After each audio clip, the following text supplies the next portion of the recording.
Alhamdulillah, gimana kabarnya? Baik banget, alhamdulillah. Baik. Jadi di luar hujan katanya aman. Sedikit aja sih kehujanan tadi dari kesini. Tapi aman ya.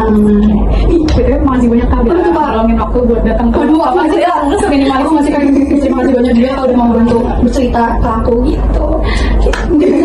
Mulai Kak ceritanya tuh anak bungsu Kak. Di keluarga aku punya 4 abang dan 2 kakak. Yang 7 bersaudara yang lumayan banyak ya. Ya mungkin terlintas di pikiran beberapa orang bungsu itu tuh enak gak sih Kak? Enaknya lah gitu. Tapi pada waktu awalnya aku gak ngerasain itu. Dan mungkin karena faktor lingkungan juga sih aku sekali lagi itu entah aku menyalahkan diri atau enggak, aku tuh ngerasa salah sih. Kadang diriku ini juga yang otomatis untuk membandingkan dengan teman sepantaranku, apa iya aku salah gitu kalau misalkan aku membandingkan itu dengan diriku yang aku beda loh gitu. Oke, mungkin dari cerita Kamanda tadi, Kamanda merasa tidak mendapatkan hal yang serupa dibandingkan dengan teman-temannya gitu kan. Sebenarnya dari cerita itu sih normal atau tidaknya mungkin balik lagi ke ekspektasi kakak. Kan semua orang kan tidak bisa mendapatkan hal yang serupa mungkin, tapi di satu sisi pasti kakak mau mendapatkan hal itu, namun tidak terrealisasi. Sebenarnya kalau salah atau tidak, normal atau tidak, ya itu tidak kakaknya bisa menerima atau tidak kondisi keluarga kakak seperti itu sih kak.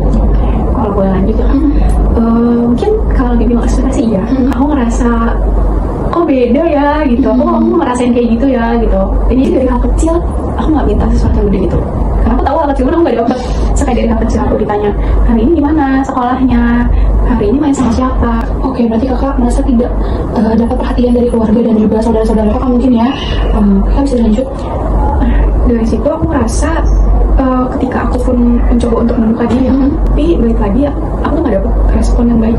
Aku tuh harus cari ketenangan di luar rumah. Aku ngerasa kayak aku tuh sekolah biar ketemu sama teman-teman loh, biar aku bisa terhibur, biar aku bisa keluar lepas ketawa aku gitu. Tapi aku di rumah aku buat ketawa itu susah Kak.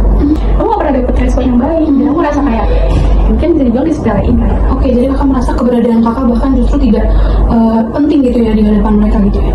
Iya. Terus kadang aku kayak menormalisasikan itu gitu. Maksudnya aku yang keras kepala kayak gini, aku yang jadi temperamen kayak gini tuh ya udah kan perbuatan kalian sendiri gitu. Tapi kayak normal gak sih Kak? Oke, dari cerita kakak mungkin pasti kakak merasa lelah sekali nih mencari keberadaan aman tapi tidak didapatkan dari keluarga kakak, sehingga kakak sendiri menjadi temperamen, menjadi tertutup tadi itu. Sebenarnya kalau dibilang normal atau tidak, mungkin kalau kita tarik dari cerita kakak tadi itu nyambung gitu Kak. Dari tidak kakak merasa tidak dihargai, tidak diterima atau tidak merasa aman di keluarga kakak, sehingga membuat kakak memilih untuk ya udahlah saya bisa sendiri, aku bisa sendiri, mungkin kayak gitu Kak. Jadi temperamen itu dari kumpulan emosi yang kakak pendam mungkin kepada keluarga kakak. Dan dari situ pun kayak aku mungkin cerita ke teman nikah misalnya gitu, terus aku misal namanya hidup kan pasti ada masalah berat gitu. Ketika aku lagi ada masalah berat, terus aku lalu cerita ke teman terdekatku gitu. Kan dia walaupun udah tahu story tentang keluarga aku ya, dia tetap kayak lu harusnya kan cerita gitu ke keluarga lu masalah kayak gini. Gue cerita ke keluarga gue, terus responnya apa, mereka bisa apa. Aku ketika udah misal aku punya masalah sama seseorang, aku udah coba untuk bicara, aku udah coba untuk cari solusi, tapi ketika aku udah kayak ngerasa kayak udah gak bisa diomongin lagi deh, aku lebih milih untuk diam. Oke, jadi kayak kakak tuh ketika dihadapkan oleh suatu masalah atau mungkin orangnya tersebut memilih untuk menjauh mungkin ya, karena sudah tahu gitu bakal terbayang nih bakal terjadi apa. Bisa termasuk cut off ya kan. Aku bukan benci sama keluarga aku, tapi aku lebih ke kecewa sih Kak. Oke, jadi aku merasa kecewa dan sudah lelah juga ya Kak untuk itu. Apa namanya merespon hal seperti itu. Dia bilang keluarga aku itu menuntut aku buat jadi lebih bisa menuntut ekspektasi mereka yang tinggi, tapi di belakang itu aku nggak di support, setiap langkahku tuh nggak di support gitu. Oke, jadi kakak merasa sangat pressure dan terbebani ya Kak dari situ ya. Mungkin kalau ditanya apa sih yang dibebani gitu, aku sendiri kayak membandingkan aku dengan saudara-saudaranya yang bisa dibilang udah bisa berhasil. Aku belum cerita ya, BTW ayahku itu udah wafat di tahun 2019 Kak.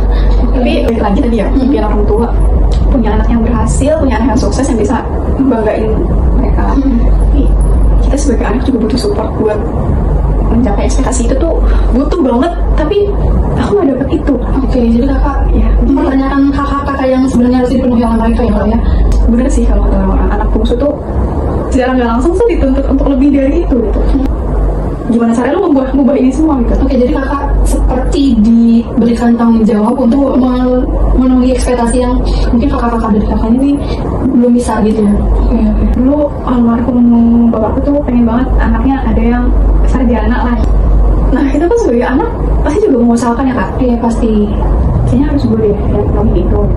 Oke, jadi kakak mau melunasi lah ibaratnya impian-impian bapak dari kakak. Tapi balik lagi kak, nanti kayak pengeluaran aku mungkin bisa dialihkan ke kuliah nih harusnya.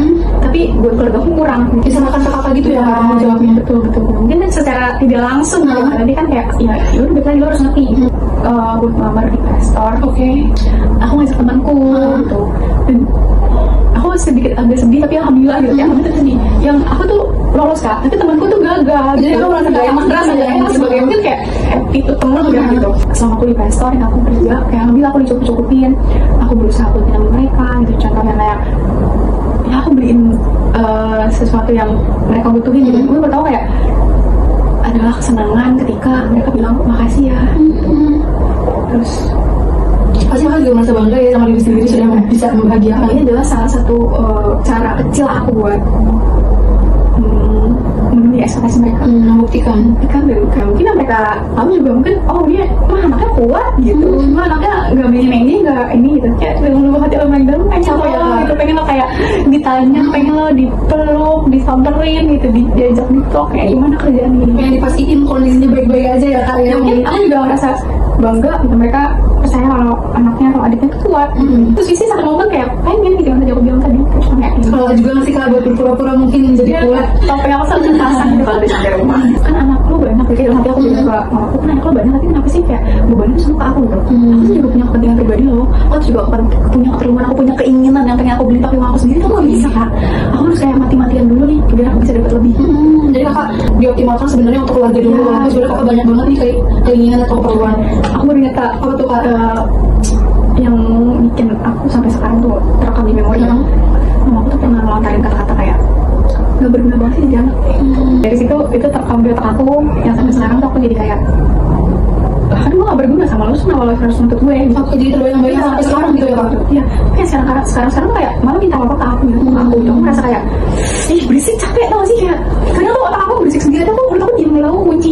Aku takut banget gitu kalau misalkan nanti tuh bakal jadi bumerang buat diri aku sendiri. Makanya aku kayak mau nanya gitu kak, gimana sih caranya biar aku tuh bisa memaafkan, bisa ikhlas gitu, bisa legowo hati aku biar bisa lebih tenang. Terus gimana caranya biar aku juga bisa tumbuh lebih baik gitu ke depannya. Oke, berarti kan kamu merasa bahwa emosi kamu saat ini adalah terjadi diakibatkan hal-hal yang pernah terjadi di masa lalu ya berarti ya. Dan kamu sekarang berarti sedang ingin menjadi lebih baik nih. Nah, mungkin susah juga, maksudnya nggak gampang untuk memaafkan hal-hal yang mungkin itu sudah lama terjadi dan berulang-ulang. Mau aku potong boleh? Oke, boleh. Kayak kadang tuh aku mikir ya, kan semakin bertambahnya waktu, otomatis umur aku juga semakin bertambah. Iya. Nah tapi aku tuh gak mau nanti ketika aku tua nanti emosi aku, sifat aku yang temperamen gitu, apalagi utamanya di rumahku sendiri gitu kan, kebawa sampai tua nanti gitu. Gimana caranya biar aku bisa kontrol? Nah itu tuh gimana gitu caranya kan? Ya biar aku bisa tumbuh lebih baik buat ke depannya. Oke, kakaknya gak mau kalau emosi dan temperamen ini berlanjut sampai nanti di usia tua ya kayak. Dan gimana sih caranya biar kakak tuh bisa berkembang lebih baik dan tidak berlarut-larut dengan trauma-trauma yang ada gitu. Oke, yang pertama sih kak, mungkin kakak bisa memvalidasi dulu rasa yang pernah kakak alami. Misalnya kakak pernah kecewa, kakak validasi aja dulu itu emosinya.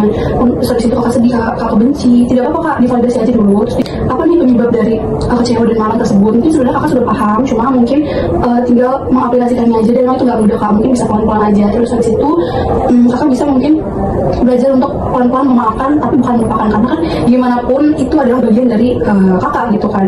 Jadi mungkin belajar memaafkan pelan-pelan, mungkin dari orang tua, mungkin kakak belajar untuk menerima lah semua kejadian yang dulu-dulu tuh dan mau berkembang lagi dari kakaknya sendiri gitu. Kakaknya cari motivasi, kakaknya boleh cerita ke aku, boleh cerita ke teman-teman yang kamu cerita tadi, kakak bilang yang penting kakak bisa menemukan insight-insight baru sehingga berkembang itu terjadi di kakak. Itu sih kak. Jujur aku lega banget sih kak. Oke, kayak makasih banget udah mau dengerin cerita aku, udah ngasih feedback dan saran yang aku bisa berguna banget dan bisa bikin nanti aku tuh di jauh lebih tenang gitu daripada sebelumnya aku harus mandiri sendiri gitu kan. Mungkin awal mencoba untuk ada kakak bilang tadi validasi dulu, berhenti pelan-pelan ya mungkin bisa let go ya kalau buat kita harus upgrade.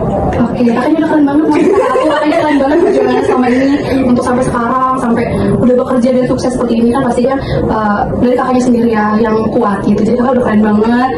Kakaknya harus lebih ikhlas lagi dan belajar menerima biar kak tambah keren lagi kak. Ya sih kak. Terima kasih banyak. Thank you banget Kak hari ini. Terima kasih banget ya kak. Terima kasih. Kapan-kapan boleh kita ngobrol. Boleh banget. Oke, terima kasih ya kak. Kayaknya aku udah mau pulang juga.